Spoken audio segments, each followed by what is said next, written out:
Pakistan army दुनिया की एक अमीर तरीन कंपनी हो सकती है जो जूतों से लेकर रियल स्टेट से खाद तक तकरीबन पाकिस्तान के 80% कारोबार की मालिक बनी बैठी है। इसकी सालाना आमदनी एलन मस्क की कंपनी टेस्ला और बिल गेट्स की कंपनी माइक्रोसॉफ्ट से ज्यादा है। हालिया रिपोर्ट्स के मुताबिक पाकिस्तान आर्मी की सालाना आमदन 10 से 12 अरब डॉलर है, जो कि मुल्की आमदन से 10 गुना है। गुज़िश्ता साल रिटायर होने वाले साबिक army chief general Qamar Javed Bajwa की आमदन की कल माल ईद 12 अरब डॉलर, जिसका इंकिशाफ FIA की लीक होने वाली रिपोर्ट से हुआ। आज मैं एक ऐसी चीज के बारे में बात करने जा रहा हूं जिसके बारे में पाकिस्तानी डीप स्टेट सबसे ज्यादा खुफिया है, और एक ऐसी चीज जो उसकी फौज के बारे में मुनफरिद है। दुनिया के ज्यादातर हिस्सों में पूरी तारीख में मुल्क की सरहदों और उनके अंदर रहने वाले शहरियों की हिफाजत के लिए एक फौज तैयार की जाती है, लेकिन पाकिस्तान में फौज इस मुख्तसर मुद्दत से कहीं आगे निकल चुकी है और इस हद तक पहुंच चुकी है कि इसकी वापसी मुमकिन नहीं है। अगर आप मुल्क की 72 साला तारीख पर नजर डालें तो ऐसा लगता है कि फौजी आमरीतों और जमहूरी तौर पर मुंतखब हुकूमतों के दरमियान सख्त मुकाबला है। पाकिस्तान के वजीर आजम जुल्फिकार अली भुट्टो को फौज ने माजूल कर दिया और फांसी दे दी। 14 अगस्त 1947 को अपने क़याम के बाद से पाकिस्तान ने 34 साल फौजी आमरीत और 38 साल जमहूरी तौर पर मुंतखब हुकूमत के तहत गुजारे हैं। फौजी जर्नेलों ने 1958 से 1971, 1977 से 1988 और 1999 से 2008 तक 3 कामयाब बगावतों के बाद पाकिस्तान पर हुक्मरानी की।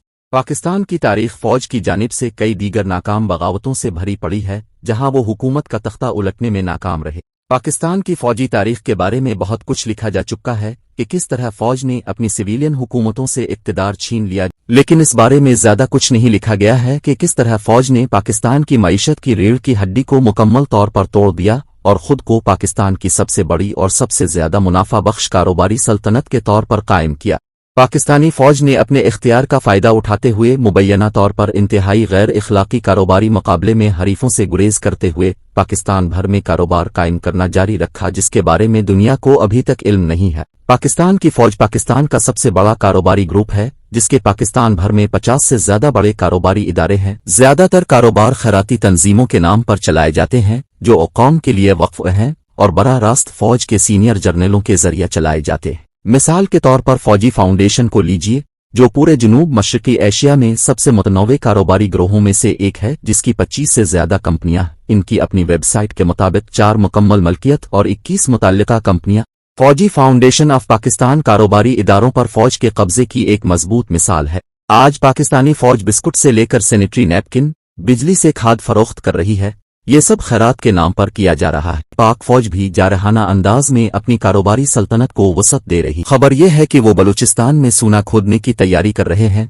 इस हकीकत के बावजूद कि पाक फौज मुल्क का सबसे बड़ा कारोबारी इदारा है, इसके पास पूरी दुनिया में सबसे ज्यादा गैर शफाफ अकाउंटिंग सिस्टम में से एक है। फिलहाल इस बारे में कोई अदादो शुमार दस्तयाब नहीं है कि पाक फौज के कारोबारी मंसूबों की मालियत कितनी है। एक दहाई कबल 2007 में हमें मुल्क की बहरी अफवाज की एक साबिक मुहक्किक डॉक्टर आयशा सिद्दीका से कुछ अदादो शुमार मिले थे, जिसमें अंदाजा लगाया गया था कि फौज की कल मालियत 20 बिलियन पाउंड से ज्यादा होगी। जमीन में 10 बिलियन डॉलर और निजी फौजी असासों में 10 बिलियन डॉलर के दरमियान तकसीम किया जाएगा। डॉक्टर सिद्दीका के मुताबिक 10 अरब डॉलर 2007 में इस्लामाबाद की जानिब से की जाने वाली बराह रास्त गैर मुल्की सरमायाकारी का तकरीबन 4 गुना है। उन्होंने ये भी पाया कि फौज के पास मुल्क की 12% जमीन है, जिसके पास ज्यादातर मशरकी पंजाब की जरखेज जमीन है। इस जमीन का 2/3 हिस्सा सीनियर मौजूदा और साबिक ओहदेदारों के हाथों में है, जिनमें ज्यादातर ब्रिगेडियर, मेजर जनरल और जर्नल शामिल हैं। एक अंदाजे के मुताबिक सबसे ज्यादा 100 फौजी ओहदेदारों की मालियत कम अज कम 3.5 बिलियन पाउंड है। डॉक्टर सिद्दीका की किताब पर फौज ने फौरी तौर पर पाबंदी आयद कर दी और उसकी तमाम कापियां बाजार से लाई गईं और फौरी तौर पर तबाह कर दी गईं। डॉक्टर आयशा को मुबैना तौर पर सदर परवेज मुशर्रफ ने धमकियां दी थीं और उन्हें पाकिस्तान से बाहर निकाल दिया था। डॉक्टर सिद्दीका ने किताब के 2017 के वर्जन में आजादाना तौर पर मुलब्बिस की इस्तिलाह इस्तेमाल की है, जिसकी वो वजाहत करती हैं। फौजी सरमाया जो फौजी बरादरी, खास तौर पर अफसर कैडर के जाती फायदे के लिए इस्तेमाल होता है, लेकिन ना तो रिकॉर्ड किया जाता है और न ही दिफाई बजट का हिस्सा है। इसमें कोई शक नहीं कि जब किताब का दूसरा एडिशन जारी हुआ तो डॉक्टर सिद्दीका बैरून मुल्क चली गईं। कोई नहीं जानता कि 2019 में पाकिस्तानी फौज की मालियत कितनी है, लेकिन एक बाल पार्क अदादो शुमार भी इसे $1 ट्रिलियन से ज्यादा बता सकते हैं। ताहम इसके गैर शफाफ अकाउंटिंग सिस्टम और खुफिया दौलत की तामीर की नौयत को देखते हुए ہم کبھی بھی پاکستانی فوج کی اصل قیمت نہیں جان سکیں گے۔ یہ محض قیاس آرائیاں نہیں ہیں کہ دولت میں یہ اضافہ اس لیے ہوا ہے کیونکہ فوج نے پاکستان کے قدرتی وسائل پر اپنی کمپنیوں کو مضبوطی سے بسا دیا ہے اور تیار شدہ مصنوعات اپنے شہریوں کو واپس فروخت کی جا رہی۔ یقیناً